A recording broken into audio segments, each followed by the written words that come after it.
I kind of came into cinematography late compared to a lot of my peers who knew like from the age of 10 that they wanted to study cinematography.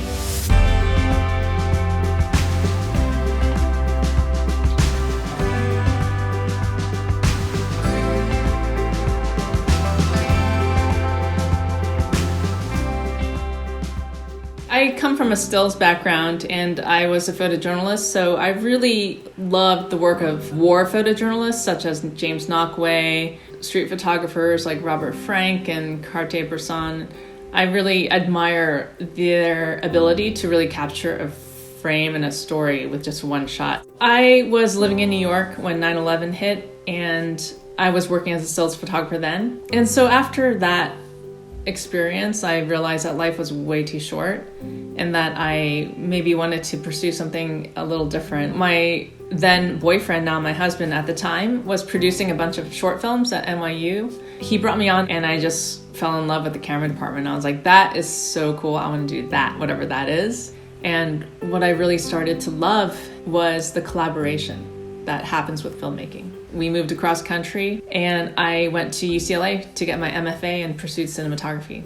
I kind of came into cinematography late compared to a lot of my peers. My parents were refugees from the Vietnam War, so they came over in 1975 and I was born in America and grew up speaking Vietnamese. And so I wasn't really exposed to films and theater. We watched I Love Lucy. When your parents don't really speak English, they are entertained by shows like I Love Lucy because it's all situational comedy that can speak to any demographic. I do remember those moments growing up, enjoying the time with my family watching television.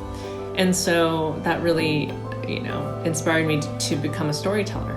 As a first generation Asian American, you try not to take things for granted. And so when you're given opportunities, you work the hardest, you work so hard to do the best job you can do. And my parents are the prime examples of that. They both are incredibly hardworking. They had 6 children. We all went to university. I mean, that's a huge accomplishment. It's really hard to be a filmmaker, period. For me, I didn't really think about my gender. I didn't think about my race. I just thought about, I just need to be the best cinematographer I can be. And I focused on that. I focused on really trying to hone my skills as a visual storyteller and a collaborator and trying to pick the projects that I really connected with. Thematically, in my work, there is a string of continuity in that I try to find stories that are impactful or have something to say.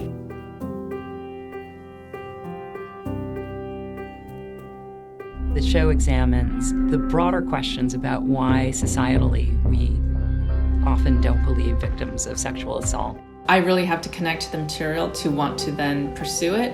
And then when I do, I really sit down with the director, we hammer it out, we talk about why the scene exists and how it furthers the narrative. What I can bring is, my vision to elevate that story and to bring it to the big screen and in whatever way supports the story. Having grown up really, really poor, having lots of siblings, I have a different perspective on things, I think.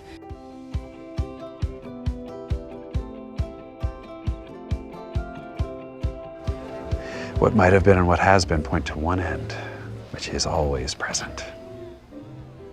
I read the script and I was like, oh my gosh, this is incredible. Like, I have never read anything like this. This is so insane. How did they expect to shoot it with this budget? And then I found out who the cast was and I was like, oh my gosh, I love Kristen Milioti. I love Andy Samberg, J.K. Simmons, what? But then I realized, good scripts attract really strong talent. And so I met with the director and he was awesome. I love Max so much. He's so talented. The crew was amazing and I'm nothing without my crew and I'm so grateful that they signed on to do this project for nothing. But it's something that we can all feel proud of. There is definitely a character arc and a visual arc in the movie. Every shot is, we storyboarded, we shot listed, we came up with the design, my lighting diagrams are insane. Because we had to make the day, we just had over 20 days, that's nothing. That is nothing to make the scope of the movie and to feel like, these people are lost in this multiverse. I pulled a lot of favors. I just called my friends and people really want to support people like me, people who look like me, who who are working so hard to be in this business. And so I'm always grateful for that. Here you are, standing on the precipice of something so much bigger than anyone here. But always remember, you are not alone. I'm doing a fundraiser for the LA Food Bank. Right now, 1 in every 5 Americans in Los Angeles County are hungry. My really good friend, Jean Tyson, she and I have created a fundraiser, and we call ourselves the dough rectors, like sourdough or bread dough rectors of photography. And we raised enough money through our bake sales to create 55,000 meals. And so we're just incredibly blown away by the support of our community. For 55,000, that's enough to feed 55 families for a year. When you can do something like that, it's like, wow, maybe we can, as cinematographers and filmmakers, make a difference. I've been making bread and baked goods for the fundraiser and painting posters for protests, and have not had any time to watch any shows, but hopefully people are watching my movie and my shows.